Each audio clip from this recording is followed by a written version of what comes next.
The life of any given ant will vary greatly by species, caste, job, or even individual within a colony.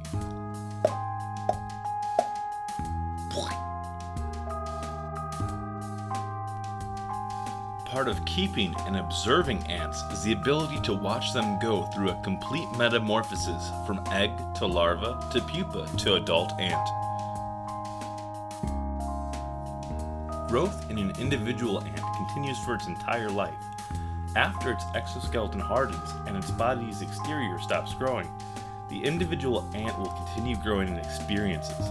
When observing ants closely, this difference is more easily viewed, especially in larger, slower growing species like those belonging to the genus Camponotus.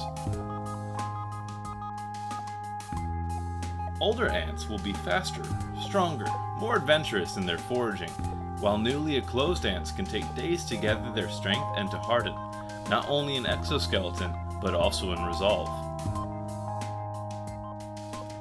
As these ants grow, they will grow bolder, eventually being as intrepid as the sisters that helped her emerge from her pupa. It is quite a joy to be able to witness this process, but depending on species conditions and the fact that most ant keepers won't watch their ants 24/7, it can be difficult to bear witness to these events. For my colony, the Carpenters, I knew this moment was drawing near. I could tell both the queen and the workers knew their pupating sister was ready to emerge, so I watched, using my low-light recording box to attempt to catch it on film for the viewers here. I kept waiting. The ants moved about their environment, tending the brood, resting, or just rearranging, which they seemed to quite like doing.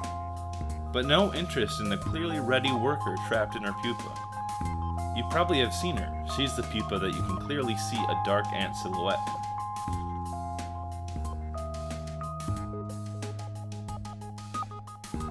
Still no eclosing, but look at those well-fed larvae.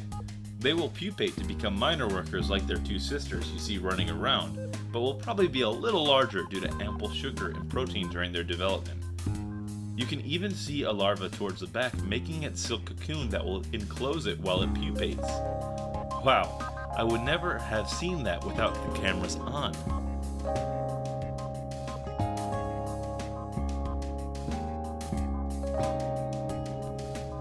After a long while of waiting and filming, I decided I would make the low-light recording box as dark as possible and leave it recording for a while. That's when finally I saw it. The queen was not just grooming the pupa now, the queen was pulling at the silk. And yes, the nanotic sister is coming to help too. Not only was I going to be able to witness the eclosing of their third sister, but I also had the camera rolling.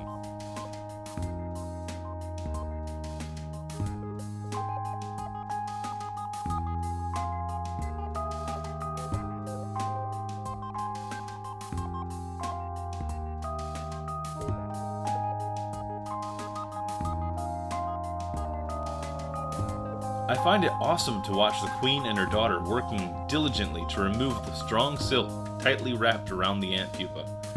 It's important that this nanotic learns well from the queen. They will be unwrapping many more in the future, and though this eclosing took over an hour to complete, they will inevitably end up much more practiced in the future.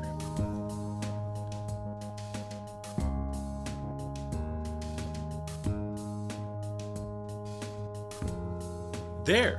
Do you see her? The queen successfully and gently pulled the silk away from the ant's pupa. It is worth noting that all this work removing the silk isn't all that needs to be done.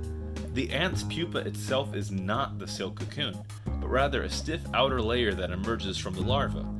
In fact, some ant species pupate without using silk cocoons. This also means that after the silk comes off, there is another step. The ant must shed its pupal casing. This is done by the queen and the new worker's sisters. They use their mandibles, palps, and mouth to remove and presumably eat this thin layer.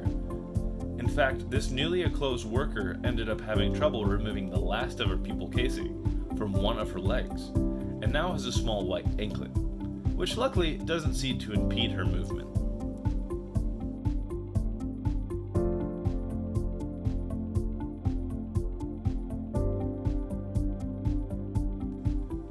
Eventually, the ant pupa is removed enough for the newly enclosed ant to move around. She does not know what to make of the situation, it seems. Clumsy with her never-before-used limbs and antennae, the new worker flails around when being cleaned of her pupal casing and returns to a resting fetal position when she is undisturbed, until gradually she decides to move about on her own.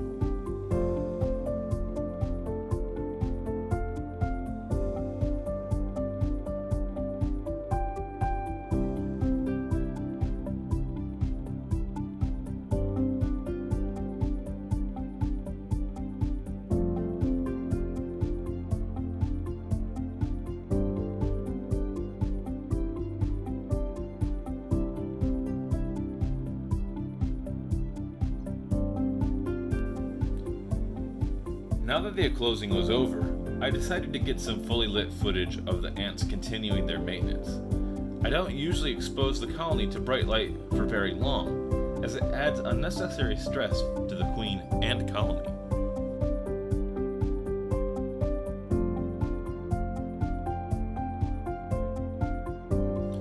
Do you see her back legs stuck in the pupal casing? Not to worry. The ants will continue to pester and check up on her for at least the next 24 hours. She will probably end up losing her anklet later, either being groomed off by herself or her nestmates.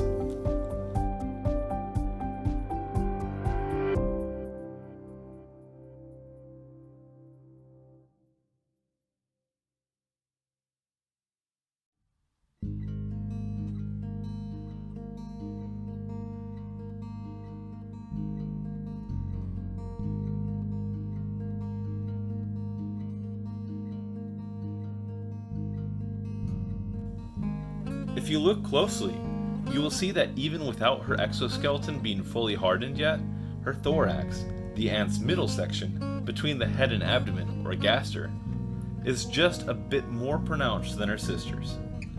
Many ants are polymorphic, and workers will take on several different sizes.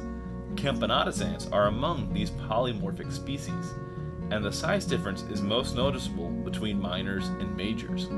Camponotus colonies don't usually produce majors until after their first or second hibernation.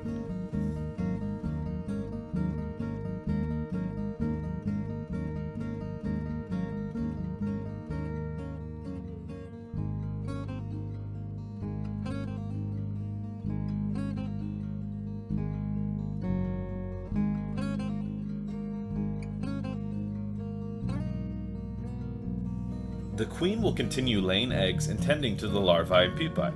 The workers will forage and help their sisters eclose, and their sisters will grow and mature to go on to do the same until the colony reaches truly amazing numbers and begins behaving not as a collection of individuals, but as a superorganism, making decisions through democratic consensus and growing stronger and more intelligent with the more workers it has.